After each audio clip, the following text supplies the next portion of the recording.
Il existe peu de parcs dans le monde qui, une fois son nom prononcé, fait frétiller un bon nombre de passionnés. Il existe peu de parcs qui, au cours de sa longue histoire, a su faire preuve d'audace et d'innovation pour proposer toujours de nouvelles expériences et faire vibrer un bon nombre de visiteurs venus du monde entier.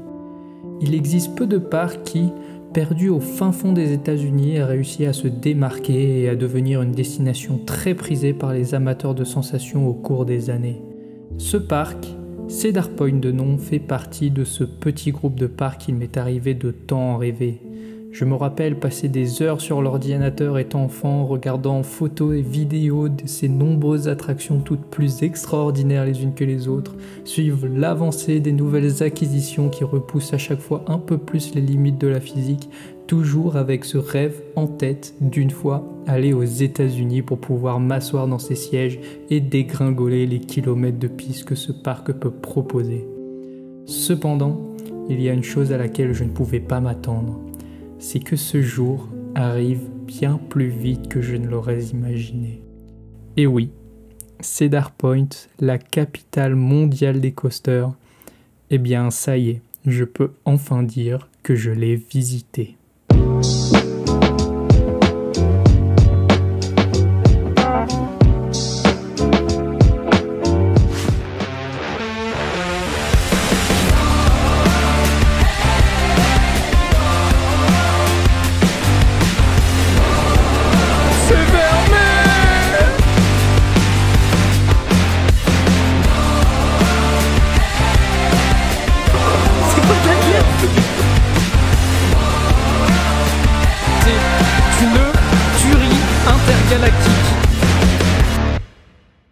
Les gens, aujourd'hui est un très grand jour, très grand jour, je vous le dis, puisque vous avez vu le titre, je m'en vais 2 jours à Cedar Point, le parc que vraiment tout coaster fan rêve de faire.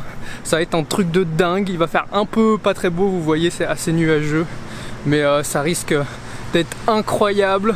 Je suis actuellement mon université, je rejoins d'autres étudiants parce qu'on part à 5 à Cedar Point, ça va être incroyable. Il est actuellement 7 h, ça fait très tôt, c'est la première fois que je me réveille aussitôt un dimanche parce que oui, du coup je pars dimanche et lundi.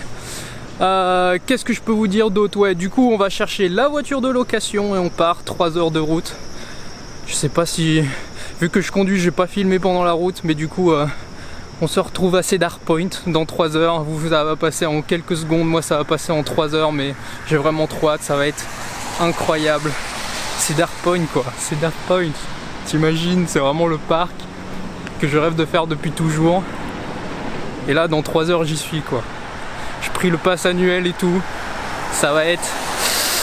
Ah, j'ai trop hâte, ça va être trop bien. Allez, bon, trêve de blabla, je vais pas parler trop longtemps parce que sinon je vais jamais m'arrêter. On se retrouve dans 3 heures.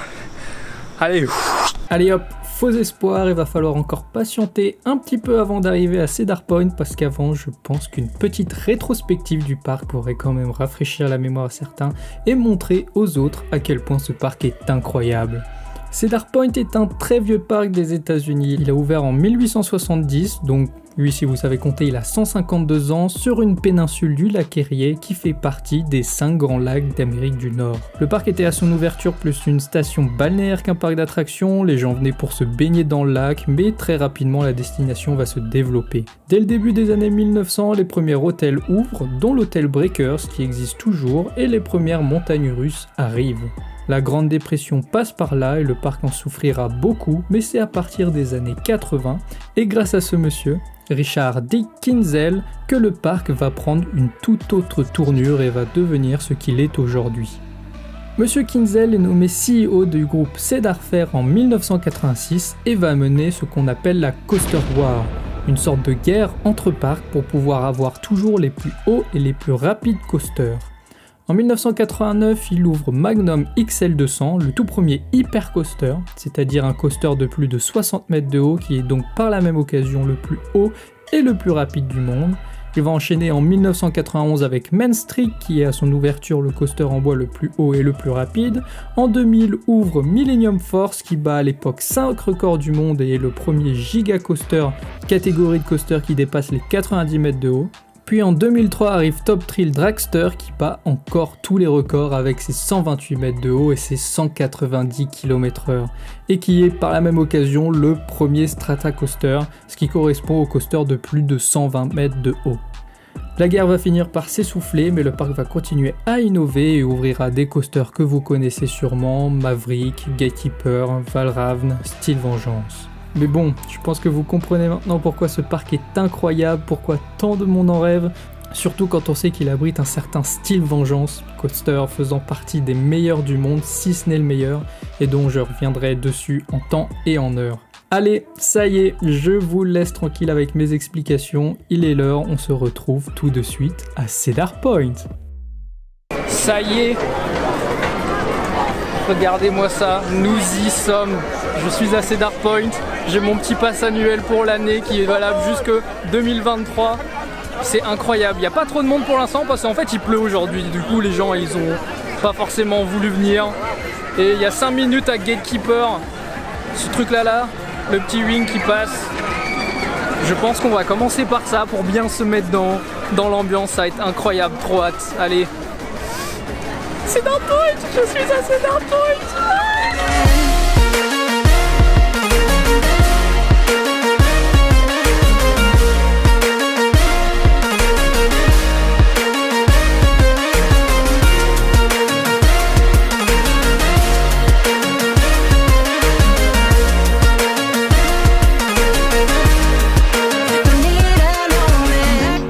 Là, mais quel plaisir d'être ici. On a commencé toute première attraction, Gatekeeper, il y avait 5 minutes d'attente.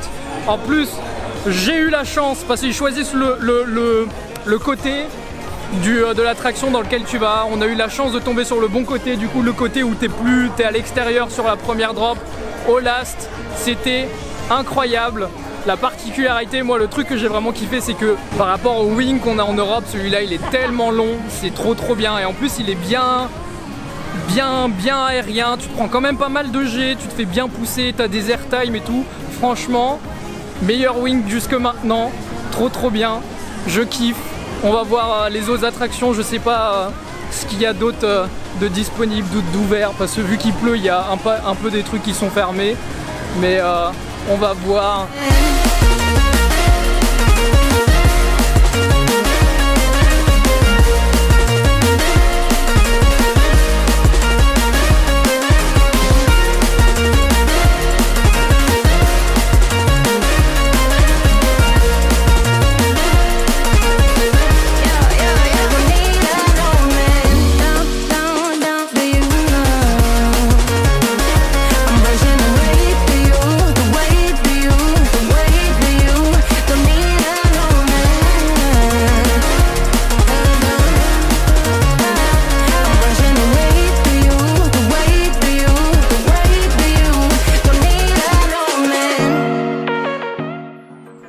Steel Vengeance. Je pense que vous l'avez compris, c'est le coaster que j'attendais le plus à Cedar Point et les circonstances ont fait que je l'ai raidé plus rapidement que je ne pensais. On voulait faire Maverick à la base mais il y avait 1h30 d'attente donc on s'est dit bon, autant faire Steel Vengeance qui n'est qu'à 30 minutes. La grosse blague là-dedans c'est qu'on aura finalement quand même attendu 1h30 parce qu'on s'est pris de panne. Mais bon, watch time et tout ça, vous connaissez, donc il va falloir attendre la fin de la vidéo pour avoir mon avis sur Steel Vengeance. Je sais, vous êtes pas content. Mais c'est pas toi qui décide. Donc on continue la journée comme si de rien n'était. Bon, on vient juste de manger et alors c'est pas mon habitude de parler de la nourriture mais j'ai trouvé ça tellement incroyable que je voulais vous en parler. On a mangé à ce truc là, ça s'appelle The Farmhouse et franchement pour un resto de parc je suis très étonné. Ça coûte 19 $ le menu sans la boisson. Du coup ça fait pas extrêmement cher pour un parc. Et dedans tu choisis une viande, tu choisis un truc à côté, il te donne aussi un petit sorte de petit pain au beurre ou je sais pas quoi, un truc mais vraiment pas mal. Et c'était tellement bon franchement pour 19 $, trop étonné, c'est beaucoup trop bas, je sais pas, je suis habitué au truc qui est à 13 € à Nigloland où t'as une saucisse, des frites, un dessert, et c'est hyper cher pour ce que c'est. Et là franchement c'était de la viande cuite sur le grill, le petit steak coupé avec du sel, du poivre dessus, vraiment le truc beaucoup trop bon, des pommes de terre grillées à côté, un peu grenaille et tout, aussi beaucoup trop bon, et le gâteau aussi, franchement j'ai trouvé ça, et en plus pile la bonne quantité, t'es bien calé avec, bah franchement c'était top. Du coup si vous allez Cedar Point, testez ce resto, franchement c'est vraiment pas mal, c'est juste à côté de Steel Vengeance Maverick et puis du train de la mine juste ici, et voilà franchement pas mal. Allez, on va continuer la journée.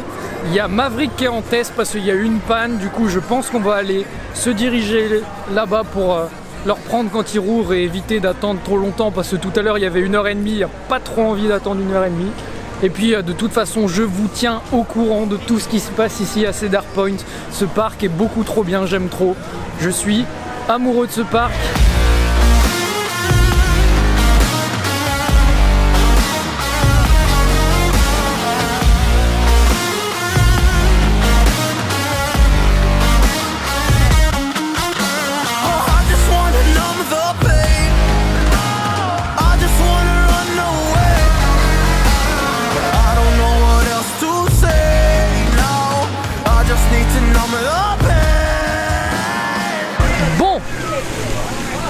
Du coup, on a fait ce petit Maverick là, ce petit Maverick, et ce petit Maverick, je peux vous dire que il est bien intense.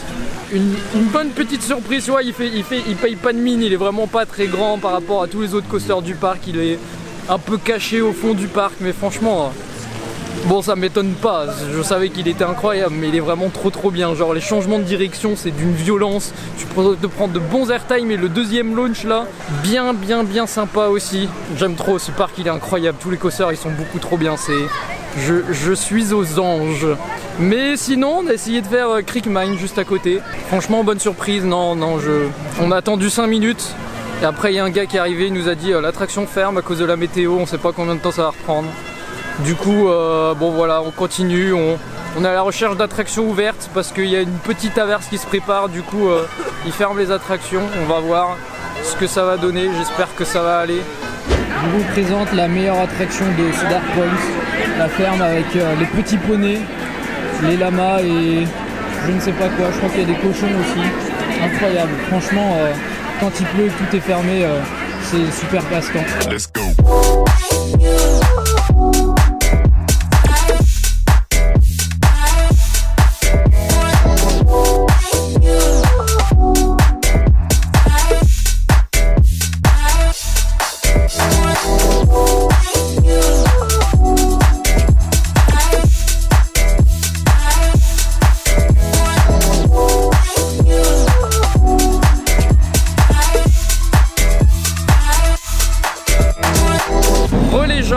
Petite news du coup de cette journée à Cedar Point, j'ai arrêté de filmer pendant un bon moment parce qu'il y a une petite averse, franchement 3 gouttes, mais l'appareil photo ne kiffe pas ça et j'ai pas ma GoPro, du coup compliqué parce qu'on n'a pas le droit de filmer, du coup j'ai pas pensé.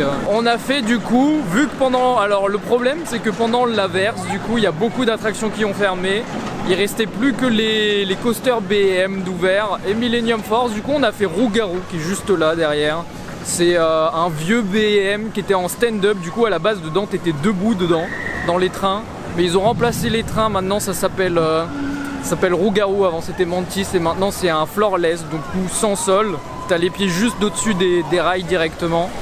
On a fait ça, bon sans plus, ça baffe un petit peu, pas forcément le truc le plus agréable non plus, mais, et alors là, on a fait juste après Millennium Force, ce très grand coaster qu'on voit juste là, qui fait 94 mètres de haut, qui va à 150 km/h, et ce coaster ça n'a aucun sens, c'est juste de la vitesse pure pendant tout le temps avec quelques bons airtime. Pour vous dire un peu, c'est un coaster hyper mythique parce qu'à son ouverture en 2000 c'était un coaster qui battait tous les records, plus haut coaster, le coaster le plus rapide, vraiment le truc de ouf. C'est le premier coaster aussi, si je me trompe pas, à avoir utilisé des freins magnétiques, pour vous dire. C'est vraiment genre ça, coaster hyper mythique qui a permis de faire la renommée aussi de Cedar Point par la même occasion. Et ce truc là c'est incroyable. On l'a fait au first, comme ça t'avais bien vu sur la drop de un peu plus de 90 mètres. Et c'est une tuerie pas possible.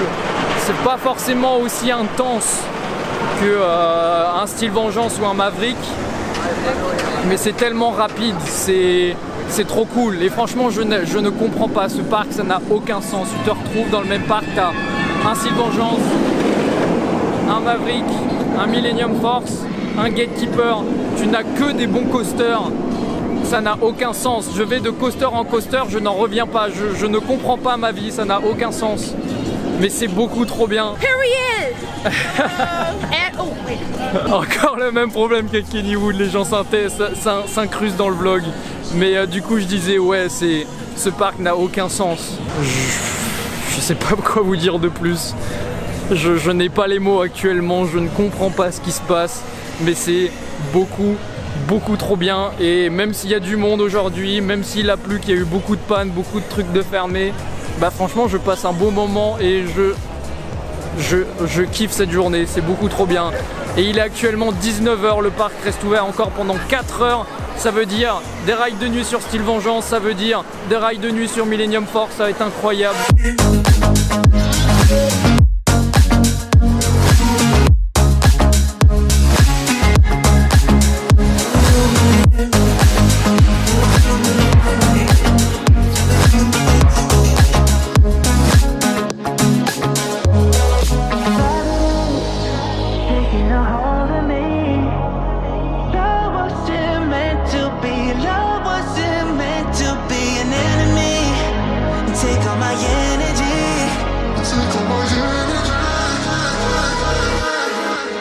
Do you believe me that I'm a lonely soul? Would you love me?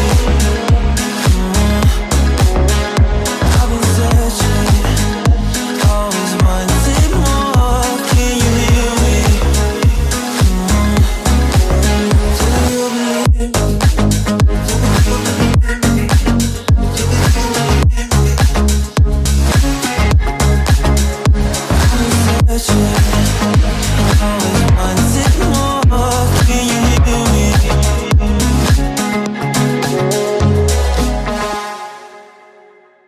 Et c'est une fin de première journée à Cedar Point.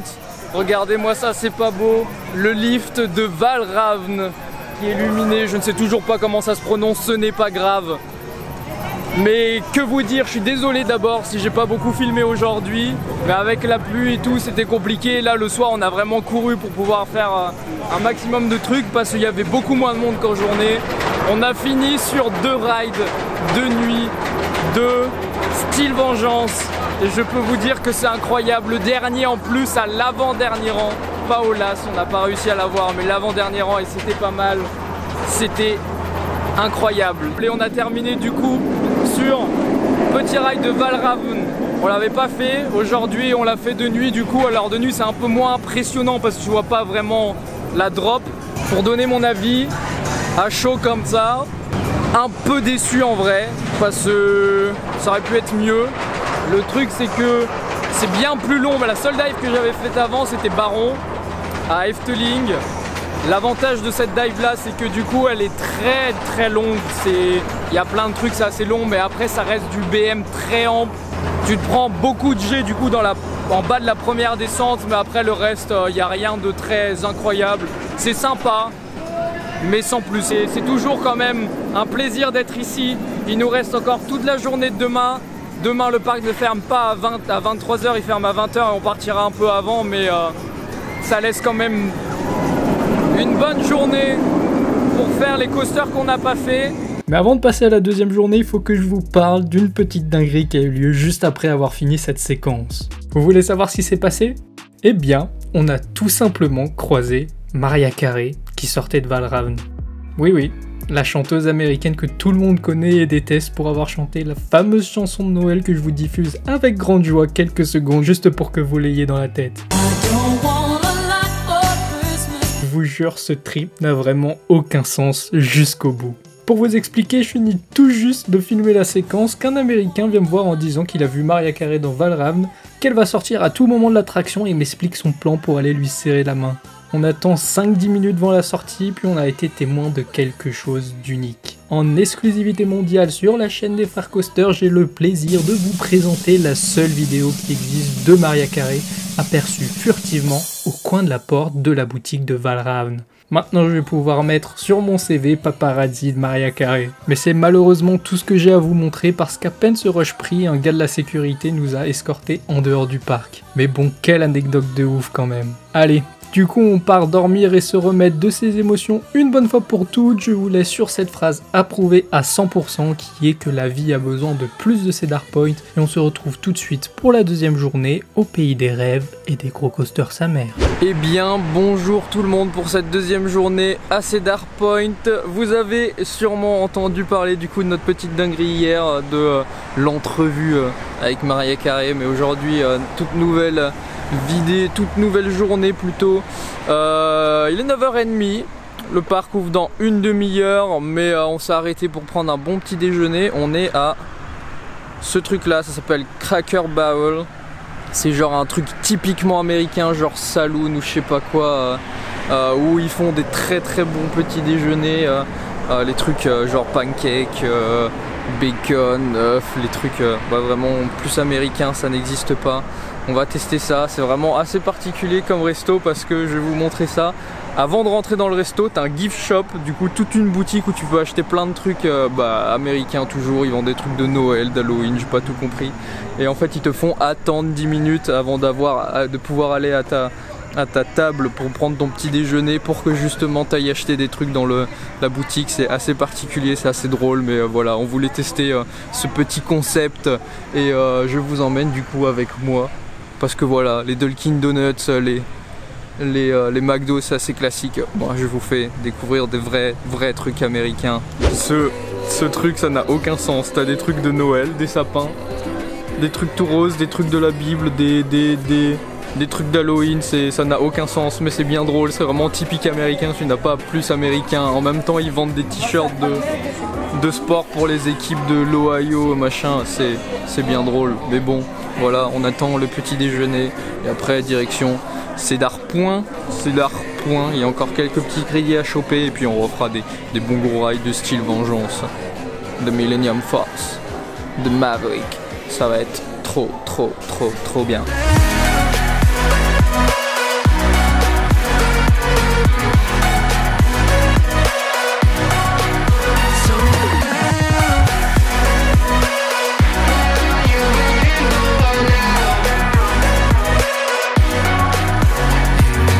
C'est une deuxième journée à Cedar Point, il est 11h passé, mais c'est pas grave, il y a l'air d'avoir un peu moins de monde qu'hier. On va commencer par les petits crédits qu'on n'avait pas fait hier, donc Corkscrew, Iron Dragon, Magnum, et puis peut-être Raptor, on va voir. Il n'est pas censé pleuvoir aujourd'hui, donc c'est parfait. Le parc ferme à 20h aujourd'hui, mais on repartira peut-être un peu avant parce qu'il faut rendre la voiture de location. Et puis bon voilà, on verra, on improvisera, on avisera. C'est fermé. Je pleure très fort. Pourquoi? Ça avait l'air tellement bien, c'est tellement immense. Regardez-moi la taille de ce truc. Je sais pas si on se rend bien compte en vidéo, mais en vrai c'est vraiment immense. Et c'est fermé toute cette année. J'espère que ça rouvrira en mai pour que j'aille puisse le faire en mai, mais c'est vraiment bien triste de voir un aussi grand truc et de pas pouvoir le faire. Je suis très triste. Mais bon, on va faire Corkscrew, on va faire les petits crédits pourris et puis voilà, on se réconfortera sur Style Vengeance après.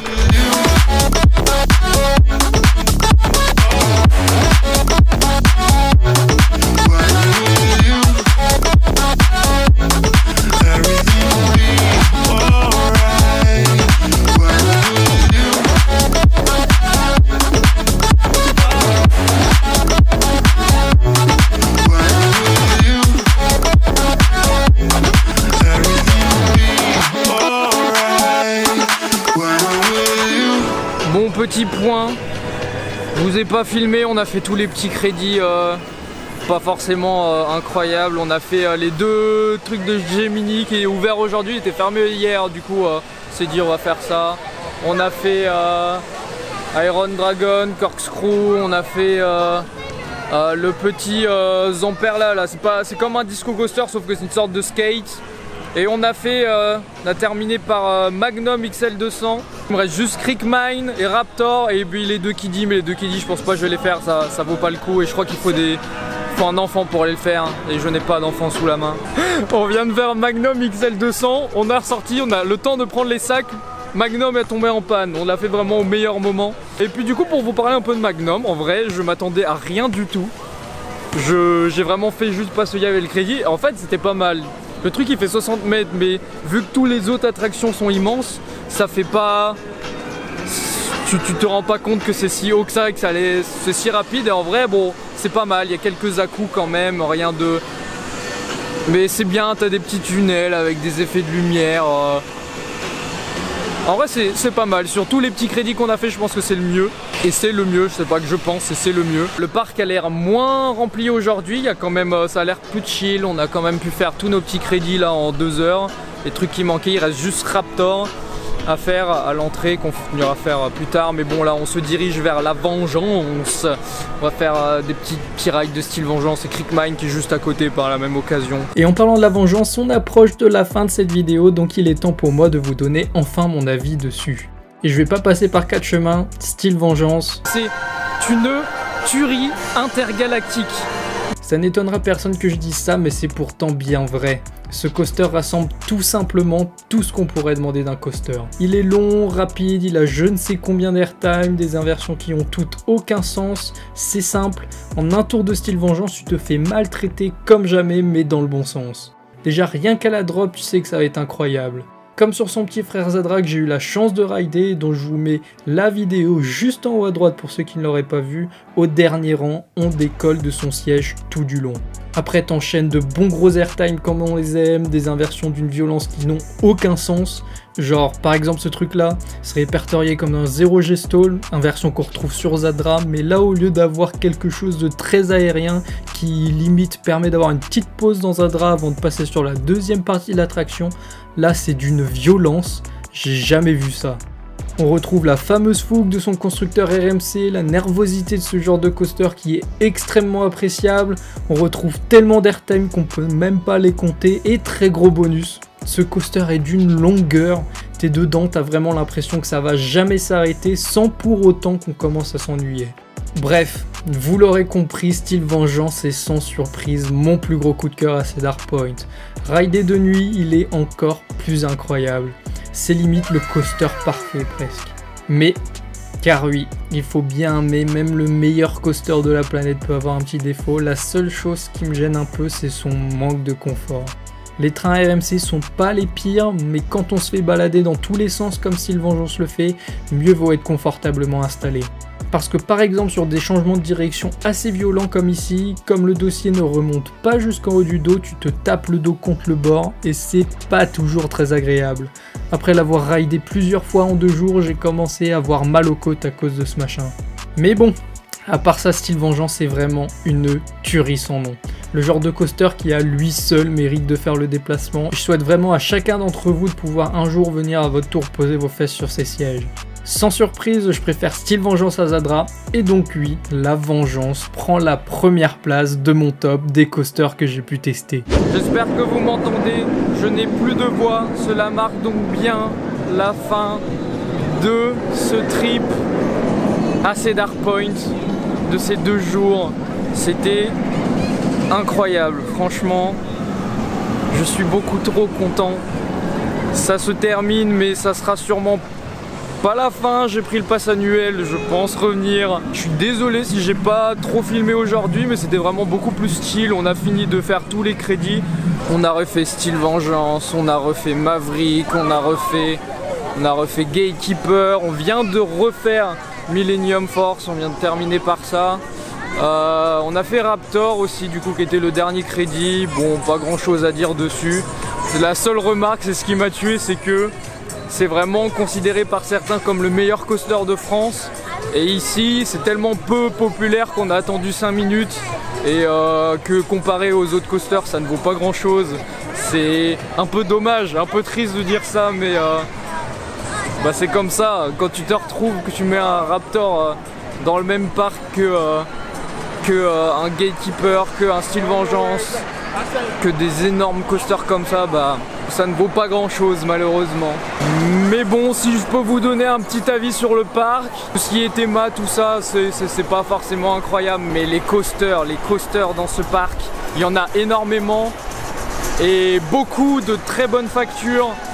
C'est vraiment, c'était un rêve de venir ici, maintenant je l'ai fait, je reviendrai, ça je peux vous le dire. C'est beaucoup trop bien ce parc, je suis tombé vraiment amoureux juste de passer une journée, d'enchaîner des coasters qui font partie des meilleurs coasters du monde. C'est une chance, c'est vraiment incroyable. Je kiffe ce parc en plus. En haut de chaque coaster, tu vois, t'as une belle vue à chaque fois sur le parc, sur la presqu'île, parce que le parc est du coup sur une presqu'île, on voit la vue sur le lac et tout, c'est beaucoup trop stylé. Ouais, non, franchement, j'ai trop kiffé, c'était beaucoup trop bien. Ce parc est incroyable, venez, même si c'est un peu paumé, même s'il n'y a pas grand chose à faire dans l'Ohio ou à Cleveland ou à côté, c'est un truc à avoir fait au moins une fois dans sa vie, quoi. Si je peux donner un petit point noir, c'est la gestion des flux ou même des opérations dans les attractions. Il y a beaucoup d'attractions qui ne fonctionnent pas à leur capacité maximale alors qu'on est quand même, on était dimanche, un gros jour, et puis lundi, aujourd'hui c'est férié aux États-Unis, donc il y avait quand même pas mal de monde.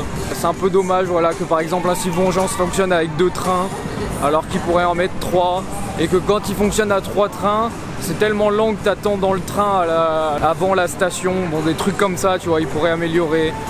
C'est vraiment le seul point noir vraiment que je trouve avec un peu la théma, où à certains endroits c'est aussi un peu vieux et pas forcément très joli, mais c'est quand même bien sympa. On peut pas retirer le fait que ce parc est incroyable et que d'avoir autant de bons coasters dans un même parc, c'est vraiment incroyable.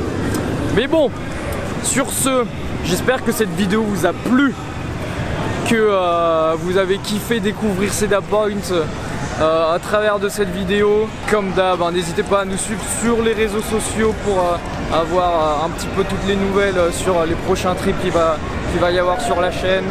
Sur Insta en particulier, là on est le plus actif. N'hésitez pas à vous abonner pour ne pas louper aucune des prochaines vidéos. Mais bon, ça je pense que vous le savez. Sur ce, je vais vous laisser. On quitte Cedar Point, mais on se retrouve très bientôt pour d'autres vidéos. Et bon voilà, c'était Cedar Point et à très bientôt. Salut!